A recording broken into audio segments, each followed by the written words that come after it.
New Thought Media Network. We are a global broadcast network of positive music, media, and entertainment, inspiring humanity's evolution along the journey of enlightenment and creating a world of love, peace, empowerment, and prosperity for all. New Thought Media Network. Positively inspiring.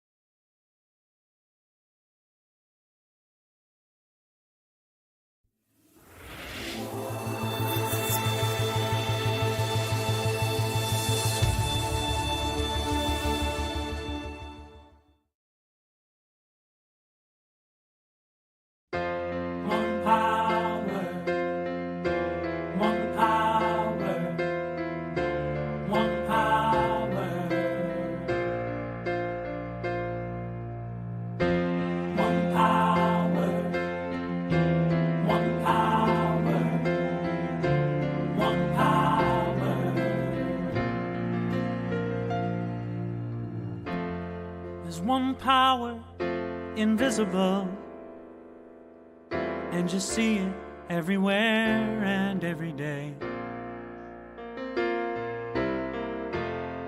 One power, indescribable, and you speak of it with every word you say.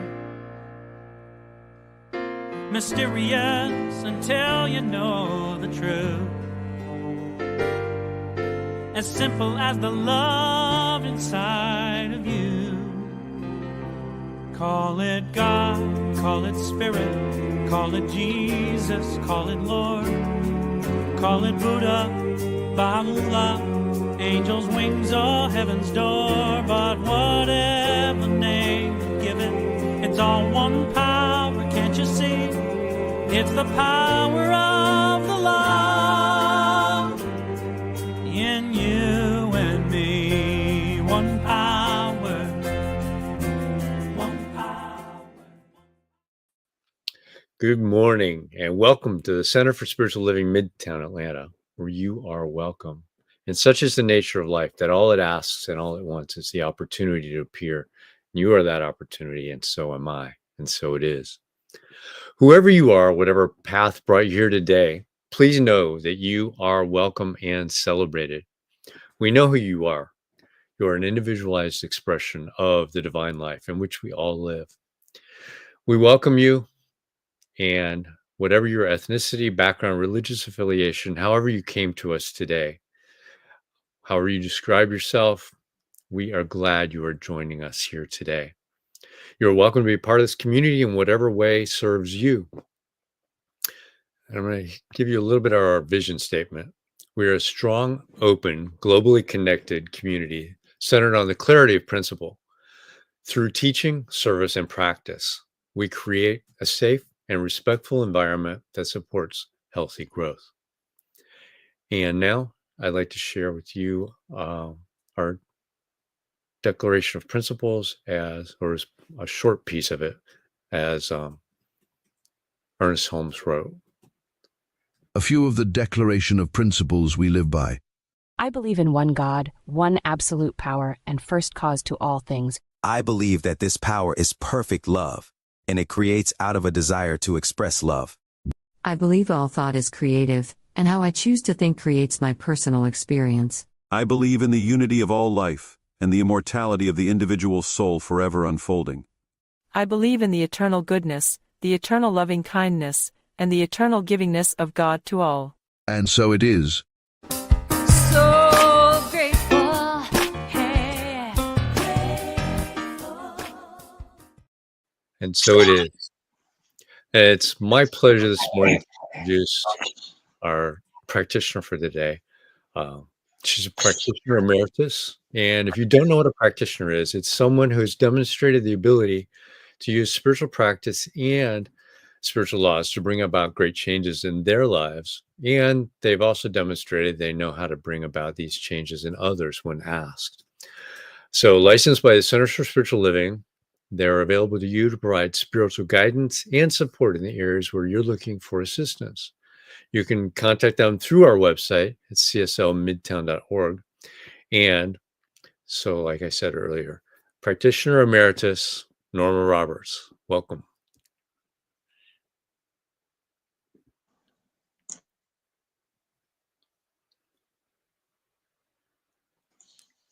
Well, like I'm still muted.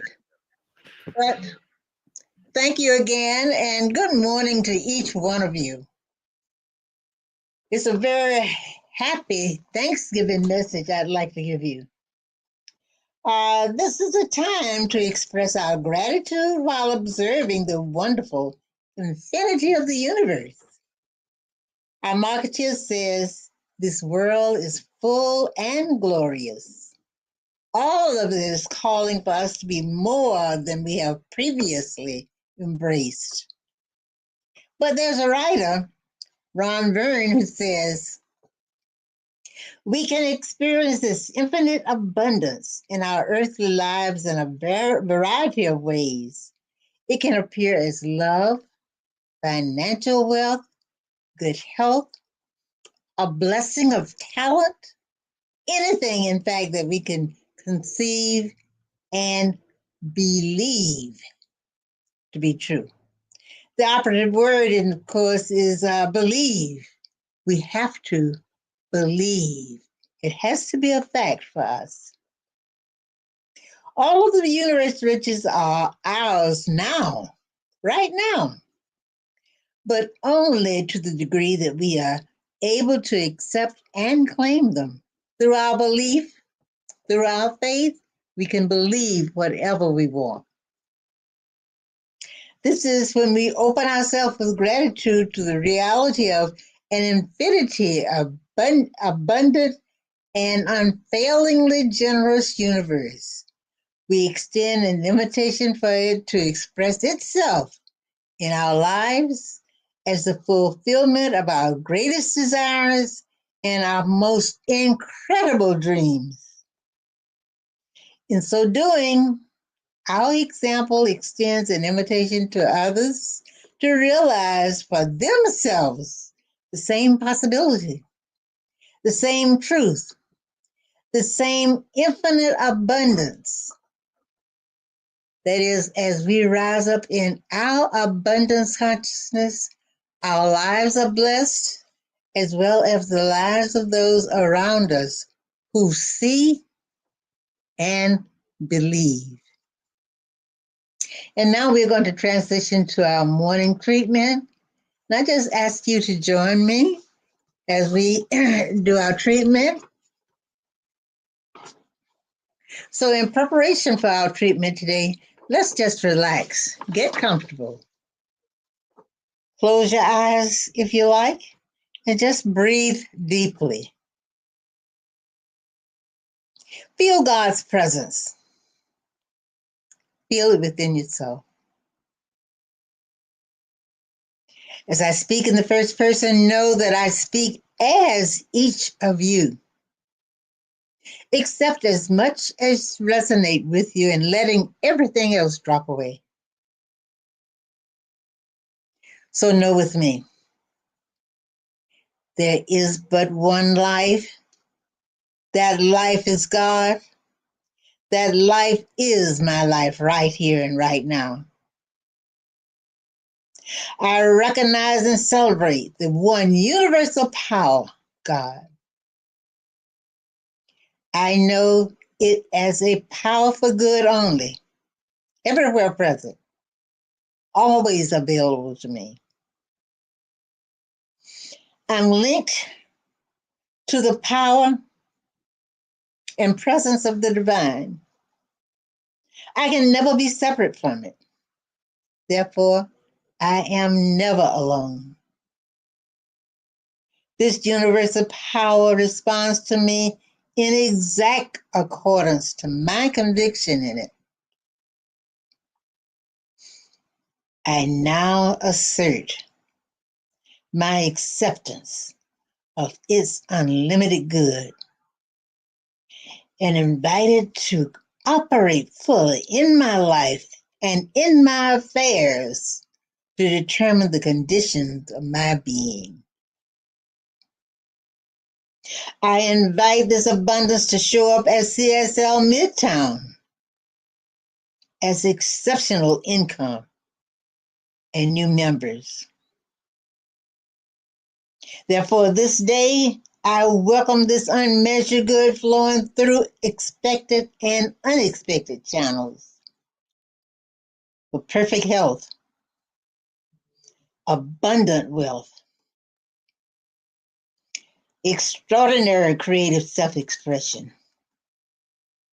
and joyous personal relationships, appearing as my experience and all of my concerns. I give great thanks as I see unlimited good flowing to me from all directions.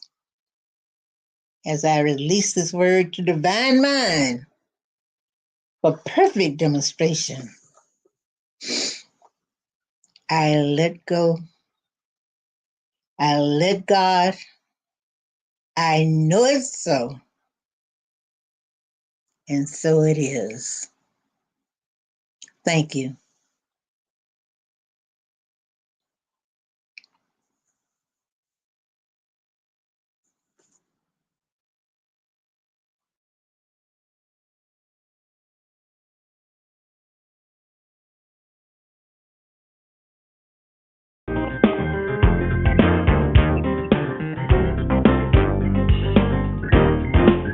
I'm too blessed to be stressed. I'm too grateful to be hateful. I'm too blessed to be pissed. I'm too blessed to be stressed. Not gonna let it get me down. Not gonna let it push me over. Not gonna let it run me around. 'Cause I know the truth. I'm too blessed to be stressed. I'm too grateful to be hateful. I'm too blessed to be pissed. I'm too blessed to be stressed. Doesn't matter what's on the news. You can't make my mind up for me. Ain't gonna hear me sing the blues. 'Cause I know the truth. I'm too blessed to be stressed. I'm too grateful to be hateful.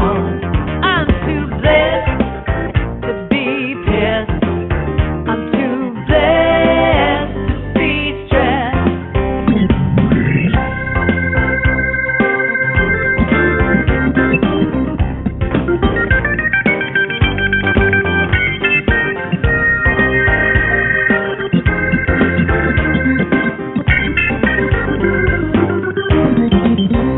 I am grateful for each breath I take. Yes, yes. I am grateful I am wide awake. Yes, yes. I am grateful for each passing day. Yes, yes. I am grateful. I am grateful. Oh, I'm too blessed, yeah, to be stressed. I'm too grateful to be hateful. I'm too blessed, to be pissed. I'm too blessed to be stressed. I'm too blessed to be stressed. I'm too grateful to be hateful. I'm too blessed to be pissed. I'm too blessed to be stressed. Oh, I'm too blessed to be stressed. I'm too blessed to be stressed.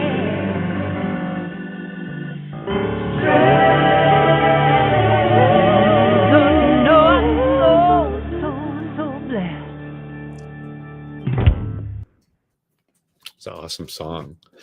So it's my pleasure to introduce our speaker this morning, Reverend Dr. Michele Wittington. Her vision for her life is to travel her ever-ascending spiritual journey and serve others with love, compassion, and humor as they travel theirs. With that vision in mind, she became an ordained religious science minister in 1998 and served as senior minister to the Creative Living Fellowship, a religious science community church in Phoenix, Arizona, for almost 22 years. She's also a licensed Art of Feminine Presence master teacher and a certified real love coach, as well as a positive intelligence coach. When Michele left the pulpit in 2018, she began a new ministry as a founder of Unleash Your Life Consulting. In this new expression of her vision, she's a nationally sought after speaker, offers classes, workshops, and retreats, as well as one-on-one mentoring, all aimed at empowering those who want to take their feet off the brakes and fully embrace their dreams. In early 2022, she became the executive director of the affiliated New Thought Network. And when she's not engaged in all of that, she's living her unleashed life with a rescue dog, Curly. Welcome, Reverend Dr. Michele. Thank you, Vance, and good morning, everyone. It is a delight, just an utter and complete delight to be here. So happy to be with you guys. Again, I've been here a couple times, so it's really a joy. You know you're doing something right if they invite you back. So, that's always a wonderful thing. I want to start this morning with an oldie but goodie. You've probably heard it before, but it bears hearing again. And it's the story of twin boys, little boys, who resembled each other in looks alone. That's the only way they were alike. If one thought it was too hot, the other one thought it was too cold. If one thought the TV was too loud, the other one thought it was too soft. If one said up, the other one said down. One was an eternal sunshine and roses optimist, and the other one a doom and gloom pessimist. So just to see what happened, one time at their birthday, their father decided to do an experiment. And he loaded up the pessimist room with every gift and toy and gadget he could think of. And he loaded the optimist room with horse manure. A little bit later, after the boys went into their respective rooms, the father walked by the pessimist room and saw his son sitting in the middle of all this stuff, crying bitterly. And the father said, "Why are you crying? What's wrong?" And the little boy said, "Well, I have to read all of these instructions before I can play with anything. And every one of them is going to take so many batteries. And they're all eventually going to break. And before they break, all my friends are going to be so jealous." True to form. So the father walked out of that room, went to his other sons, the optimist room. And he sees his son frolicking for joy, laughing and jumping in this room full of horse manure. And he says to his son, "What are you so happy about?" And the little optimist says, "Daddy, in all this horse, there's got to be a pony somewhere." I wish I had a band right now that could go, and a drummer that could go ba-da-doom, ba-da-ding after that. It's an oldie, maybe not such a goodie, but it makes a great point. And the point is that we can find the gift or find the pony in anything. And that's our theme for this morning, finding the gift, even in the pile of manure. So I love the November theme of abundance. And so this can apply to financial abundance, the love of the abundance of love, abundance of happiness, abundance of peace, and anything at all. So just know that this falls under our full umbrella of abundance, finding the gift in the middle of the stuff. So according to a great book, Through God's Eyes, Finding Peace and Purpose in a Troubled World by author Phil Bostic, I want to share with you a quote that is the basis for our time together today. And that quote says, "All it takes is a shift in perspective to recognize and appreciate life's gifts, even when, especially when, what you are experiencing seems anything but a gift. Breathe that in. All it takes is a shift in perspective to recognize and appreciate life's gifts, even when, especially when, what you're experiencing seems like anything but a gift. Now, I love this book. I'm choosing to use that quote and other ideas from the book today. I think this book should be on every true student's shelf. And I have a confession to make about that quote.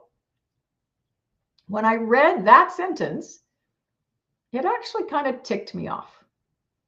Those three little words at the beginning, and not the three little words, I love you, the three little words, all it takes is a shift in perspective.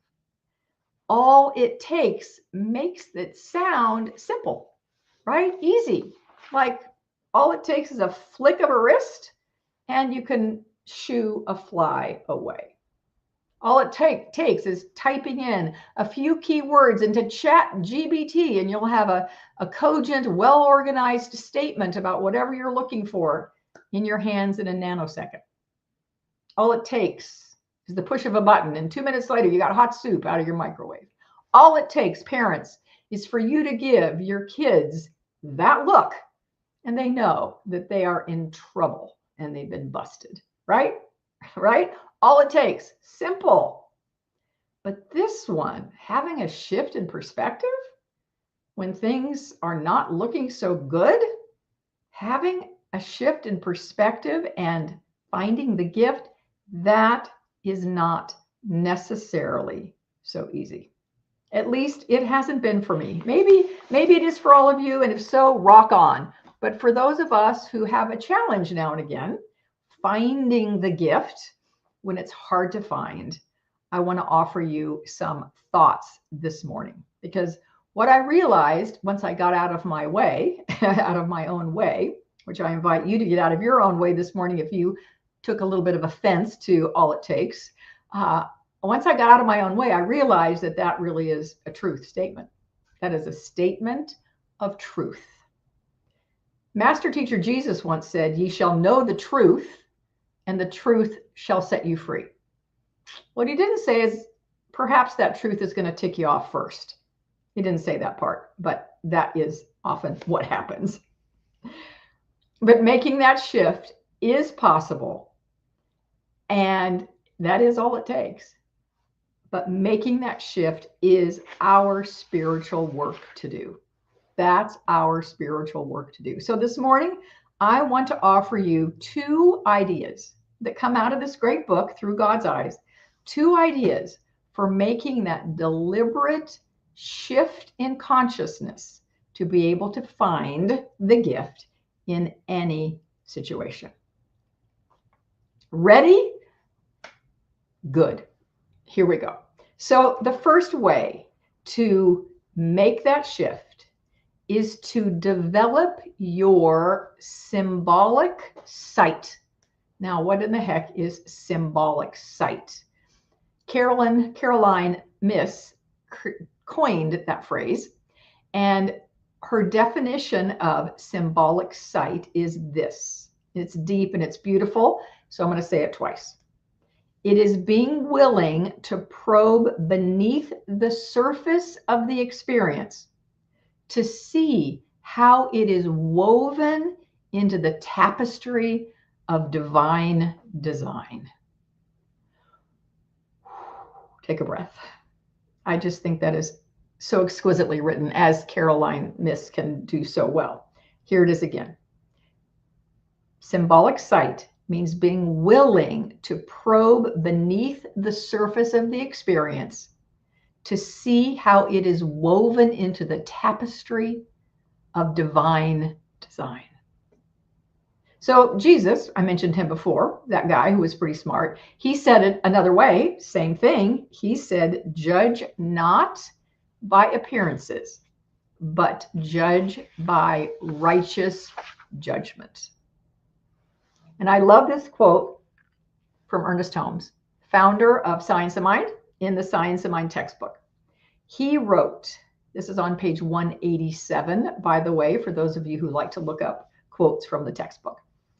Many things happen that appear to be destructive. We may pass through good fortune and bad, but if we can come to the point where we are not disturbed by things, and that's in quotes, we have found the secret. If, as Jesus said, judge not according to appearances, but judge righteous judgment. If, I repeat, we can judge in this manner, out of any chaos, we can produce harmony. And that last phrase, out of any chaos, we can produce harmony, is in all caps. So when Ernest does that, we know he wanted us to put an exclamation point, a star, circle that statement.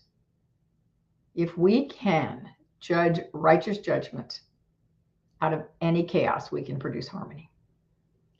Judge righteous judgment equals developing your symbolic sight. If we can look below, beyond, be above, however we want to look at it, underneath the surface aspects of any situation, we may, I'm not going to say may, we will discover the blessings and the gifts that are there. So take a breath, because I'm going to ask you a personal question or a personal reflection. Is there, well, maybe I should say what instead of is, what in your life right now could use some symbolic sight?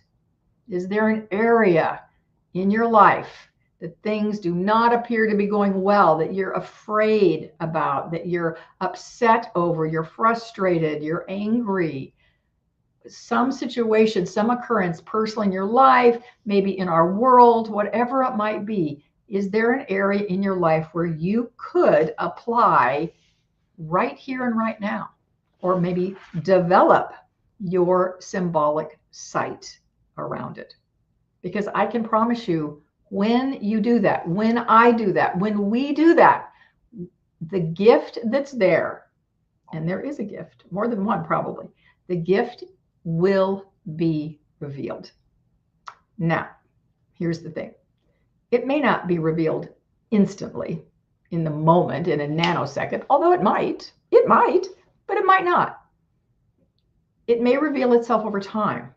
But if we keep this idea of our symbolic sight in the forefront, it will be revealed. Absolutely. So I thought I would try to experiment with something with us this morning. Since we're online and, I'm sitting in a studio, I can't, well, my office, but in an online studio, I can't tell who's here. I don't know how many people are here, but I'd like to have a little interaction from those of you who are here. And that's going to be in this way. I've got a couple of quotes, several quotes during the rest of this time together that support what I'm talking about. And I'm going to share the quote. I'm going to give you a hint about who wrote it and who said it. And then if you think you know, please be bold and put it in the comment. Just type in the comment who you think it is, and we'll play here a little bit. So here are a couple of quotes that support this idea of developing your symbolic sight. Here's the first one. Everything has beauty, but not everyone sees it. Everything has beauty, but not everyone sees it. So here's the hint for the author of that quote. A single-named Chinese teacher and philosopher who lived before Jesus began a spiritual movement which contains his name. Anybody online watching on Facebook or however else want to take a stab at who that was? I'll give it a minute. Well, not a minute, a couple of nanoseconds. Shy people. All right, I'll tell you, because I know you want to know, right? Confucius. Confucius is the one who said, everything has beauty, but not everyone sees it. But when we develop our symbolic sight, we can find the gift. And even, I'm seeing Lao Tzu, they're popping in now, Buddha. Good job, you guys. And those are really good guesses, but it was Confucius. I need to wait a little bit longer for the answers to come in, and I will do that next time. All right, so the idea is that not only will you find the beauty, the gift, even if it isn't immediate, what will happen for us is that we will be blessed along the way in lots of areas beyond that particular situation when we're willing to see things in a bigger way. When we can and do develop this symbolic sight, we raise our consciousness. We raise our consciousness, which opens our eyes and allows us to live life more fully, abundantly, joyously. All right, okay, here comes the next one. Get your fingers poised and ready to answer the question. Or I see who said this. It is not what you look at that matters. It's what you see. It's not what you look at that matters. It's what you see. This was said by a philosopher, an American philosopher and author, who also said this pretty famous quote: "Go confidently in the direction of your dreams, live the life you have imagined." And he also wrote the book Walden while sitting around a pond. Who said that? It's not what you look at that matters. It's what you see.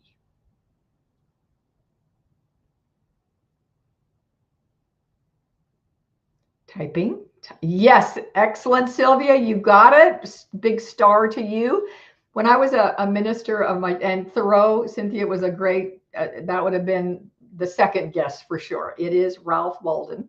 I was about to say, when I had my spiritual community, religious science church in Phoenix, I used to love audience congregant interaction. And I would ask questions like this, or, do different things. And I would toss out chocolate. I would toss out Hershey's Kisses or little Dove chocolates to the ones who got the answers correctly. I can't do that here. I can't toss out chocolate, but consider yourself given a chocolate kiss for your answer. Nicely done. All right. Having symbolic sight means we're willing to see that in every challenge, there's an opportunity. There's a gift. It is there. And I want to share with you an example of this. I have a coaching client named Linda. Oh, I love that. Thank you. Thank you, Sylvia. That's beautiful. I have a coaching client. Her name is Linda. And Linda went on a Peru trip that I and a colleague of mine co-facilitated a couple of years ago. And we went to all the famous it was a sacred tours trip. And so we did all the sacred sites, including Machu Picchu, which is really what Linda wanted. That was her big thing that she wanted. That was her bucket list item. Now, the thing is, Linda is in her mid-70s and she has MS. This trip was very, very difficult for her, physically difficult, and then emotionally difficult for her. And the trip is not easy. It's high elevation. It's walking on little Incan steps, little cobblestone type step, even pre-cobblestone, just rocks, narrow, uneven steps, lots of travel, lots of moving from place to place. It's arduous. I say it's not for the faint of heart. Linda struggled. She really struggled and was frustrated and couldn't do a lot of what she wanted to do. When we got back from the trip, she wrote my colleague and I an email.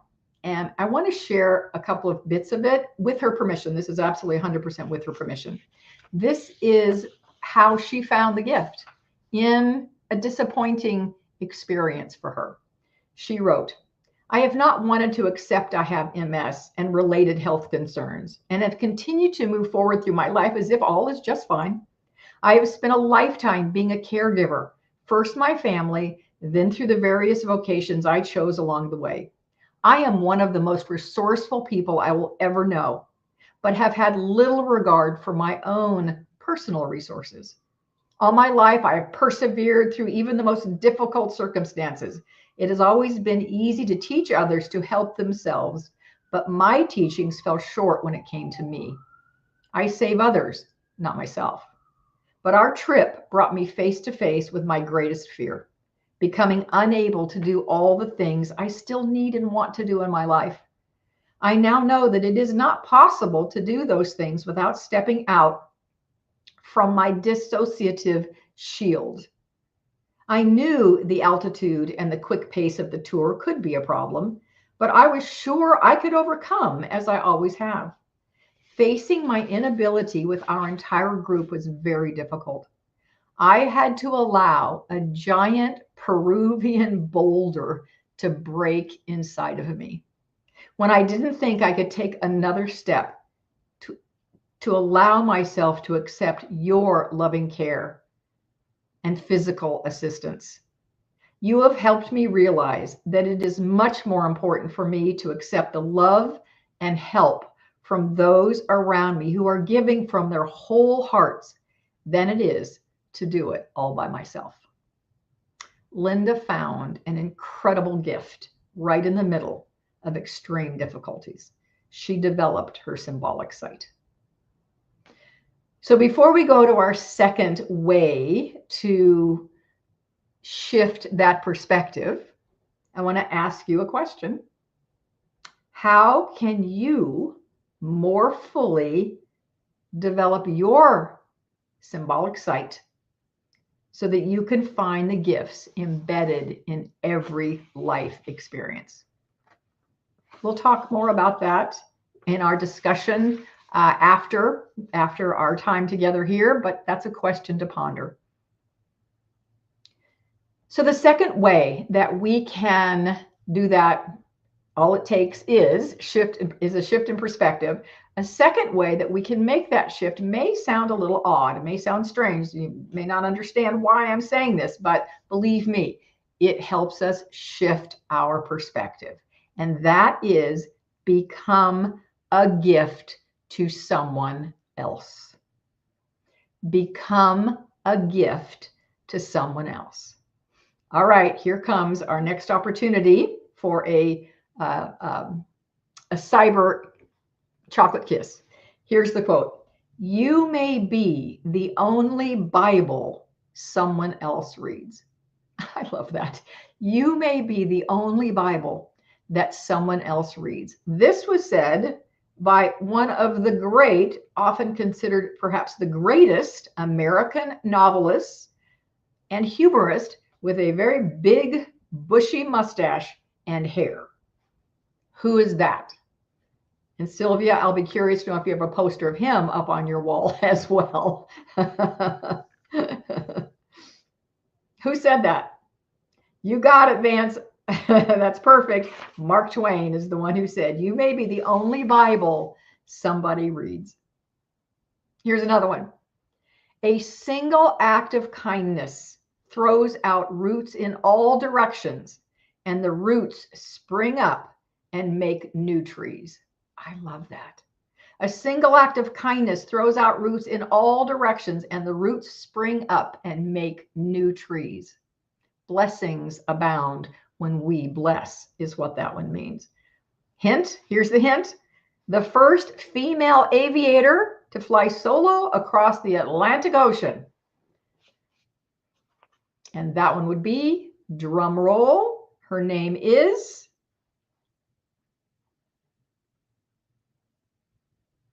Amelia Earhart is her name. Thank you, Vance, for throwing that one in there. I love it. Okay, I got two more quotes, one more right now and another one in a minute, because the next one suggests why.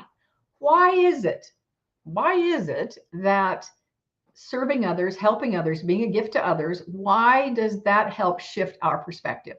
What does that do for us? Well, the answer is begun to be found in this quote. It's a little bit longer. Here we go. The most important aspect of John 3:16 is this: for God so loved the world that he gave. God is the divine givingness of the universe, and you are created in the image and likeness of this divine givingness. Hint, a very famous Unity minister, author of many books, including Spiritual Economics, which many of us have perhaps read in a prosperity class. It's a great prosperity book. Spiritual Economics, the author of which was Eric Butterworth. That last part, you and I are created in the image of divine givingness. Thank you, Judy, for popping Butterworth in there. I love it. So why is it that being a gift to someone else helps us change our perspective? Because when we're being a gift to someone else, we are expressing our divinity. We are expressing our God nature. And whether the gift that we're sharing is a gift of kindness, or it's a blessing, or it's a helping hand, or it's love or support or money or energy or a smile, whatever it is, we are expressing our divine nature. And when we express our divine nature, there's a big shift in our consciousness. So I have a question about this one as well. And that is, what can you do today and tomorrow and the next day and the next day, maybe beyond what you're already doing, to make someone else's day? So I said at the beginning of our time together that finding the gift in everything, even the times it's difficult, is our spiritual work. Why? Because it causes us to look from a higher perspective, and it causes us to evolve our consciousness. It causes us to evolve. I want to give you one last quote. I won't make you guess this one. It's from Eckhart Tolle. He said, "Life will give you whatever experience is most helpful for you to evolve your consciousness." So how do you know that this experience is the one you need? Because this is the experience you're having in the moment. Our two questions for shifting our perspective are: how can you more fully develop your symbolic sight so that you can find that gift? And what can you do today, tomorrow, the next day to be a gift for someone else? Go out and do those and find your gifts. Namaste. Wow. Thank you, Reverend Dr. Michele. What an awesome, awesome talk and thought pondering things. So we will do those in the discussion when we come back. So for those of you that don't know, we will have a discussion afterwards with Reverend Dr. Michele on our Zoom channel. So you can get there. Go to our cslmidtown.org, scroll down to the Zoom, click on the Zoom link. There's a little passcode that will get you in the meeting, and we'll do that right after the service. Now it's time for our giving, which is helping support the center and having amazing speakers like Reverend Dr. Michele come speak to us, bring us enlightened knowledge, help us grow and be better human beings. So if you will, say with me our affirmation of prosperity. I live in a universe of abundance. As I freely and joyfully give, I join in the divine flow, and all that I share with life returns to me multiplied abundantly. And so it is.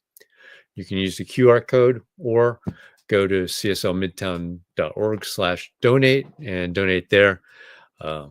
We appreciate all the gifts, and we are using them judiciously, I would say. Part of our announcements for the week are we are maintaining the center, doing everything we can, and we're kind of breaking even.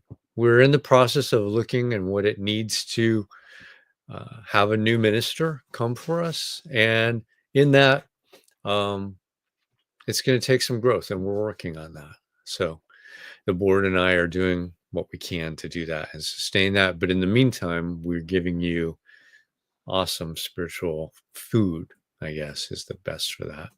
So next week, we are in person at the Garden Hills Community Center in Atlanta. Potluck afterwards. And Reverend Dr. Dean, our last minister in person, is going to be here. So we are glad to be that. It's been a year since he departed, went on his way, started doing some other things, and we'd be glad to see him in person and see what he's up to. So we're looking forward to that. And then join us, like I said, on Zoom right after this to talk with Dr. Reverend Michele Wittington. Now we got our Declaration of Principles, and we will head on over, or our Affirmation of Life, sorry. I leave this place now knowing something better than I knew before. I go forth into the world with a heart full of love and a mind full of good sense. I look at the world in a greater way, knowing that I have within me everything I need to create the life I desire. I give thanks for this understanding, and I am grateful for the spirit of life that lives through me. And so it is. Have a great week, everybody, and we'll see you next week. And have a good Thanksgiving. All right.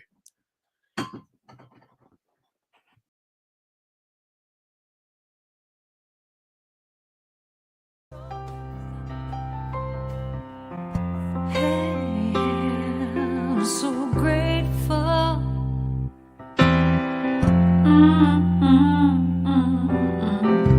I'm so grateful. I'm so grateful. I'm so grateful for all that I have. I'm so grateful. I'm so grateful. I'm so grateful for all that I have. Hey! Oh yeah. Grateful. I just say I am so grateful every day for all I have. Every day. I'm so grateful. I'm so grateful. I'm so grateful for all I have. Every day I say it. Grateful. How I'm grateful. Every day. Oh yeah. I am so grateful. Oh yeah. I'm so grateful. 'Cause I accept and I receive. I am so grateful. Oh yes, I am. I am. So grateful, hey, grateful. I'll just count my blessings. Grateful. I just count my blessings. There is a power for good in the universe greater than you are, and you can use it.